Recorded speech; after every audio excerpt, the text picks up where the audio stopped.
नमस्कार, श्री स्वामी समर्थ सगळ्यांना. राधा आली आहे तुमच्यासाठी छान अशी डिझायनर कुर्ती घेऊन. शॉर्ट कुर्ती तयार करायची आहे. तर तुम्ही आता आपण कटिंग करायला घेऊया. कटिंग करायचं आहे आणि घडी आहे आपली 32 इंच, उंची आहे आपली 34 इंच.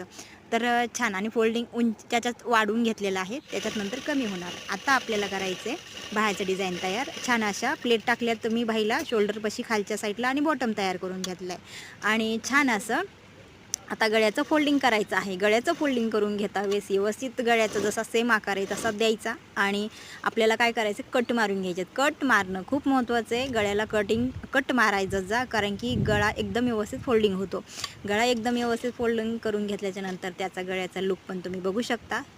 तर छान असा गळा तयार झाला आहे. आता बॅक साईडचं पण सेम करायचं आहे. सेम तसंच फोल्डिंग करायचं आहे आणि बॅक साईडला पण कॅनव्हास पेपर नक्की टाकायचा आहे, कारण की कॅनव्हास पेपरने एकदम छान असं फिनिशिंग दिसतं, की ब्लाऊज असो किंवा ड्रेस असो. त्याचं ते पण आपण फोल्डिंग करून घेऊया. त्याचं फोल्डिंग करून घेतल्याच्यानंतर तर छान असं गळा ह्याचा पण तयार फोल्डिंग झाला आहे. आपल्याला खालच्या साईडला आता टिप मारून घ्यायची आहे. तर खालच्या साईडला 1 इंचाची अर्धा इंच टिप मारून घ्यायची आहे. तर सुंदर असं टिप मारून घेतल्याच्यानंतर तर आपले गळ्या म्हणजे दोन्ही पॅटर्न तयार झाले. मग नंतर शोल्डरला शोल्डर जोडून घ्यायचं आणि छान अशी समोरच्या साईडला त्रिकोणमध्ये पट्टी तयार करायला लागले आणि ह्याच्यावर कारण की आपल्याला डिझाईन बटन टाकायचे त्याच्यामुळं. तर आता ती पट्टी व्यवस्थित लावून घ्यायची आहे.